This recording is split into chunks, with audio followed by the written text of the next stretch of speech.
बिस्मिल्लाहिर्रहमानिर्रहीम। आज का हमारा टॉपिक है सेट्स और नंबरिंग सिस्टम के बारे में। तो सबसे पहले हम देखते हैं कि सेट क्या है। सेट हमारे पास जो है वाज़ेह अशिया का एक सेट होता है, यानी कि इसको हम कहते हैं डिस्टिंक्ट ऑब्जेक्ट्स। और जो सेट के एलिमेंट्स होते हैं इनका ऑर्डर में होना ज़रूरी नहीं होता। फॉर एग्ज़ाम्पल हम देखते हैं कि हमारे पास सेट ए है, जो इसके एलिमेंट्स हैं वो हमारे पास ए, बी और सी हैं। ठीक है, सेट को हम जो ना ब्रेसेस में लिखते हैं, तो इसको सेट ए को हम इस तरह भी लिख सकते हैं कि इसके जो एलिमेंट्स हैं उसको सी पहले लिख लिया, बी बाद में लिख लिया और ए इस तरह लिख लिया, यानी इनका ऑर्डर ज़रूरी नहीं है। इसके बाद देखें, कह रहा है objects in the collection are called elements, यानी कि सेट के जो एलिमेंट्स थे, ठीक है, सेट के जो एलिमेंट्स थे ए, बी और सी, ये हमारे क्या कहलाते हैं, एलिमेंट्स कहलाते हैं। ठीक है, अच्छा, जिसके बाद एग्जांपल्स है, इसमें कहता है the collection of persons living in Lahore is a set, है कि वो तमाम लोगों का मजमूआ जो कि लाहौर में रहते हैं ये एक सेट है, और जो ईच पर्सन है लाहौर में रहता है वो क्या है, इसका एलिमेंट है। इसी तरह ये सारी एग्जांपल्स दी हुई हैं। इसके बाद कहता है कि सेट की नोटेशन है, यानी सेट को हम ज़ाहिर किस तरह करते हैं। Sets are usually designated with capital letters, set को हम हमेशा कैपिटल लेटर से ज़ाहिर करते हैं, यानी कि ए सेट, बी सेट और C set. Elements of a set are usually designated with lower case letters, lower case का मतलब है स्मॉल ए बी सी, यानी कि छोटे ए बी से हम इसको इसको ज़ाहिर करते हैं, और जो सेट की डेजिग्नेशन है, अलामत है, वो कैपिटल लेटर्स में लिखते हैं। इसके बाद कहता है रोस्टर मेथड है of a specifying a set consisting of surrounding the collection of elements with braces, कि जो रोस्टर फॉर्म है वो ये वाली फॉर्म कहलाती है हमारे पास। ये फॉर्म जो है ये क्या कहलाती है, रोस्टर फॉर्म कहलाती है, यानी कि set A equal two elements में लिखना जो है ब्रेसिस के अंदर 1 2 3 4, जो सेट इस तरह लिखे जाते हैं उनको हम कहते हैं ये सेट की रोस्टर फॉर्म है। इसके बाद हमारे पास आ गया सेट बिल्डर नोटेशन। हमारे पास क्या है, सेट बिल्डर नोटेशन है।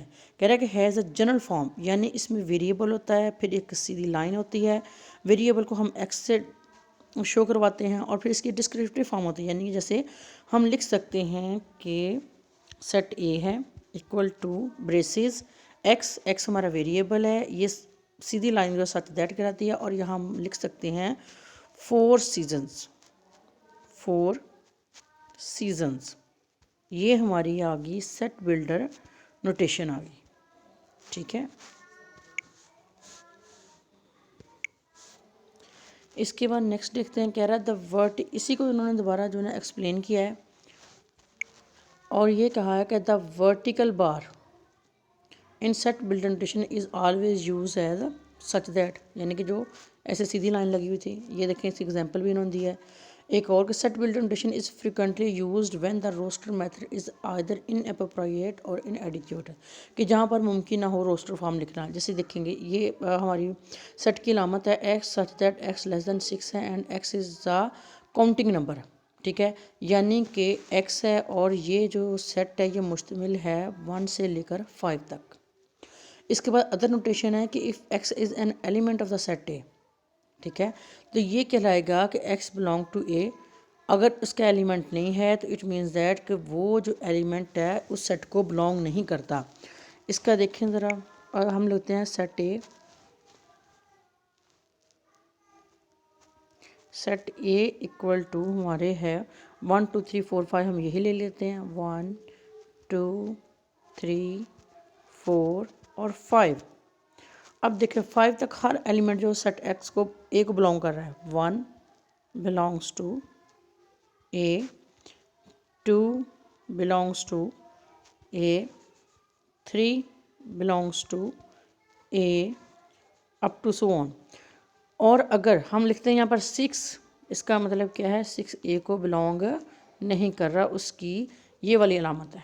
ठीक है, और इसको हम कहते यहाँ पे ए लिख देंगे, यानी कि जो ये अलामत है ये शो करवाती है कि एलिमेंट जो है वो सेट को बिलोंग कर रहा है। और इसी तरह लिख के हम अगर इसके ऊपर लाइन लगा देते हैं तो इसका मतलब ये है कि ये एलिमेंट जो है उस सेट को बिलोंग नहीं कर रहा। इसके बाद डेफिनेशन है, the set with no elements is called the empty set या नल सेट। ऐसा सेट जिसके अंदर कोई भी रुकन नहीं होता, कोई भी एलिमेंट नहीं होता, इसको हम बी से शो करवा देते हैं। तो ये सेट क्या है, एम्प्टी सेट कहलाता है या नल सेट कहलाता है। इसको इस तरह भी शो करवा सकते हैं या फिर हम इसको कह दे सकते हैं कि बी इक्वल टू, इसकी ये अलामत फाई से भी इसको शो करवाते हैं। ओके अच्छा जी, नेक्स्ट देखते हैं। कह रहा है कि the universal set is the set of all things pertinent to a given discussion and is designated by the symbol u। जो यूनिवर्सल सेट है ये सबसे बड़ा सेट होता है, ठीक है, इसको हम u से शो करवाते हैं। फॉर एग्जांपल ये 1 से लेकर हमारा 10 तक है, 1 2 3 4, और ये मैं 3 डॉट लगाती हूँ और लास्ट पे जो है 10 लिख देती हूँ। ये हमारा यूनिवर्सल सेट है। अच्छा, और अगर ए लिखते हैं, ए हमारा क्या है, 1 2 और 3 पर कंटेन कर रहा है। इसी तरह बी क्या है, 4 6 लिख लें, 7 और 8 लिख लें आप, ठीक है। तो ए और बी का जो यूनिवर्सल सेट है वो यू है। यहाँ पर भी देख लें, कह रहा है U equal to all student at the virtual university. कह रहा है some sets living in this universal set are A equal to all computer technological students, B क्या है, फर्स्ट ईयर स्टूडेंट्स, सी क्या है, सेकेंड ईयर स्टूडेंट्स, ठीक है। तो यू क्या है, इन सब का यूनिवर्सल सेट है। इसी तरह फिर हमारे पास डेफिनेशन है कि the set is A is subset of the set B, कि जो सेट ए है वो बी का सबसेट कहलाएगा और इसको हम डिनोट करते हैं, ए सबसेट है बी का इफ़, इसकी कंडीशन क्या है, if every element of A is an element of B, is an element of set B. यानी कि हमारे पास क्या है, सेट ए है, सेट ए इक्वल टू हमारे पास मैं कह देती हूँ ए और बी के इक्वल है, और जबकि जो बी सेट है वो मेरे पास आ जाता है ए बी और सी। इसमें देखें, जो सेट ए का हर एलिमेंट है वो सेट बी के अंदर मौजूद है, ठीक है। तो इसलिए सेट ए क्या कहलाएगा, सेट बी का सबसेट कहलाएगा, ठीक है। इसके बाद कह रहा है if A is a subset of B, if A is a subset of B and B contains elements which are not in A, लेकिन बी के कुछ एलिमेंट्स ऐसे हैं जो सेट ए में मौजूद नहीं है, then A is a proper subset, it is denoted by, A subset है, प्रॉपर सबसेट है बी का, ठीक है। जैसे हमने अभी एग्जांपल ली थी कि सेट ए हमारे पास था ए और बी के, और बी सेट हमारे पास है ए बी और सी के। अब देखें, सेट ए का हर एलिमेंट सेट बी में मौजूद है, लेकिन सेट बी का एक एलिमेंट ऐसा है जो सेट ए में मौजूद नहीं है। तो सेट ए क्या कहलाएगा, सेट बी का प्रॉपर सबसेट कहलाएगा। If A is not a subset of B, वो राइट ए सबसेट नहीं है बी का, टू डेजिग्नेट दैट रिलेशनशिप। अगर ए का कोई भी एलिमेंट सेट बी में मौजूद ना हो तो इसका मतलब क्या है कि सेट ए सेट बी का प्रॉपर सबसेट नहीं है। हाँ जी, इसके बाद देखें डेफिनेशन है, two sets A and B are equal. अब वो सेट की जो कंडीशन है वो इक्वल को ज़ाहिर कर रहे हैं कि अगर ए का हर एलिमेंट बी में मौजूद है और बी का हर एलिमेंट सेट ए में मौजूद है तो वो दोनों सेट क्या कहलाएंगे, इक्वल सेट कहलाएंगे, ठीक है। इसमें देखें ज़रा, अगर सेट ए है मेरे पास, ये है 1 और 2 पर मुश्तमिल, ठीक है, और सेट बी मेरे पास है, ये है 1 और 2 पर मुश्तमिल, तो ये मेरे सेट क्या कहलाएंगे कि ए इक्वल है सेट बी के और बी सेट इक्वल है सेट ए के, क्योंकि सेट ए का हर एलिमेंट जो है सेट बी में मौजूद है और सेट बी का हर एलिमेंट जो है वो सेट ए में मौजूद है। हाँ जी, इसके बाद देखें इंटरसेक्शन है, इनके ऑपरेशंस हैं, ठीक है। अगर दो सेटों का हम इंटरसेक्शन लेते हैं तो इसको हम इस तरह लिख सकते हैं, ठीक है। इंटरसेक्शन में ये होता है कि अगर हमारे पास सेट ए है,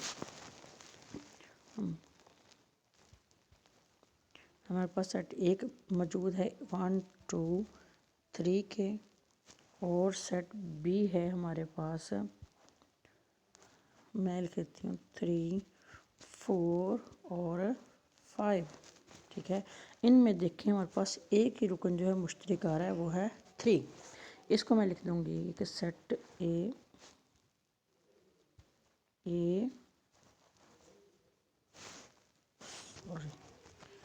set A intersection set B equal to मेरे पास आ जाएगा सेट ए के एलिमेंट्स में आएगा 3, जो कि इसका कॉमन एलिमेंट है। ओके, इसके बाद कह रहा है कि ऐसे उन्होंने एग्जांपल दी थी कि सेट ए इक्वल टू है 3 4 6 और 8 के, और सेट बी इक्वल टू है 1 से लेकर 6 तक। तो इन दोनों का जो इंटरसेक्शन है, देखिए इसमें भी 3 मौजूद है, इसमें 3 है, इसमें 6 है, इसमें भी 6 है। इन दोनों का जो इंटरसेक्शन होगा वो 3 और 6 पर मुश्तमिल होगा। नेक्स्ट हम देखते हैं यूनियन ऑफ टू सेट्स। तो यूनियन में ये होता है कि यहाँ पर देखें कि इसकी अलामत को हम यू से ज़ाहिर करते हैं, ए यूनियन बी से, ठीक है। इसको हम पढ़ते हैं A union B. Set A मुश्तमिल है 3 4 और 6 के, और सेट बी मुश्तमिल है 1 से लेकर 6 के। इसमें तमाम एलिमेंट्स आ जाएंगे। यूनियन का मतलब ये है कि इसमें दोनों सेटों के जो तमाम एलिमेंट्स हैं उनको हम लिख देंगे। लेकिन यहाँ पर देखें 3 4 6 इसमें भी है और 3 6 इसमें भी है, लेकिन इनको हम रिपीट नहीं करेंगे, सिर्फ इनको 1 टाइम ही लिखेंगे।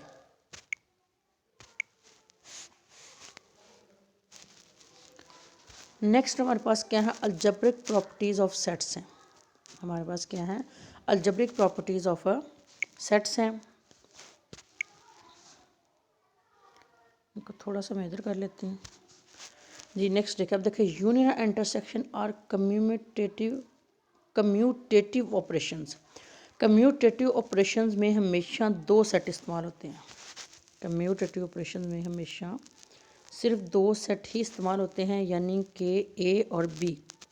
अगर ये अकॉर्डिंग टू यूनियन है तो ये A union B equal to आ जाएगा बी यूनियन ए के, और अगर ये इंटरसेक्शन के अकॉर्डिंग है तो ये आ जाएगा A intersection B equal to B intersection A. फिर हमारे पास क्या है, यूनियन इंटरसेक्शन और एसोसिएटिव ऑपरेशंस। जब भी एसोसिएटिव की बात होगी तो इसमें हमेशा 3 सेट्स इस्तेमाल होंगे। कम्यूटेटिव ऑपरेशन होगा तो इसमें 2 सेट इस्तेमाल होंगे। अगर एसोसिएटिव ऑपरेशंस है तो इसमें 3 सेट इस्तेमाल होंगे, ए बी और सी।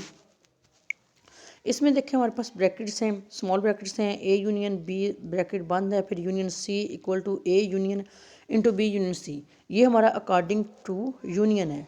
फिर हम देखेंगे नेक्स्ट अकॉर्डिंग टू इंटरसेक्शन, ठीक है। यहाँ पर ब्रैकेट स्टार्ट है, ए इंटरसेक्शन बी है, ब्रैकेट्स बंद है, इंटरसेक्शन सी है equal to B intersection into A intersection C, brackets बंद है। नेक्स्ट हमारे पास है union and intersections are distributive with respect to each other. इसमें यूनियन और इंटरसेक्शन दोनों ही मिक्स हो जाते हैं। अब इसमें देखें यहाँ पर A intersection into B union C bracket बंद है इक्वल टू क्या आ जाएगा हमारे पास, ए इंटरसेक्शन बी हो जाएगा। ये दोनों ब्रैकेट्स के अंदर क्लोज हैं, इनके दरमियान में यूनियन आएगा, और नेक्स्ट हमारे पास क्या आ जाएगा, ए इंटरसेक्शन सी आ जाएगा। And A union into B intersection C है इक्वल टू, फिर हमारे पास आ जाएगा ए यूनियन बी ब्रैकेट्स बंद है intersection into A union C और ब्रैकेट बंद है। नेक्स्ट हमारे पास क्या है, a few other elementary operations हैं जो इंटरसेक्शन यूनियन के हैं। अगर ए यूनियन फाई लें, यानी कि सेट ए का यूनियन हम लेते हैं खाली सेट के साथ, तो हमारे पास ए ही आंसर आएगा, सेट ए ही आंसर आएगा। अगर हम ए का इंटरसेक्शन लेते हैं सेट खाली सेट के साथ, तो हमारे पास जो आंसर आएगा वो खाली सेट आएगा। अगर सेट ए का यूनियन लेते हैं हम सेट ए के साथ, तो हमारे पास जो आंसर आएगा वो सेट ए ही आएगा। अगर सेट ए और सेट ए का हम इंटरसेक्शन लेते हैं तो भी हमारे पास क्या आएगा, आंसर सेट ए ही आएगा।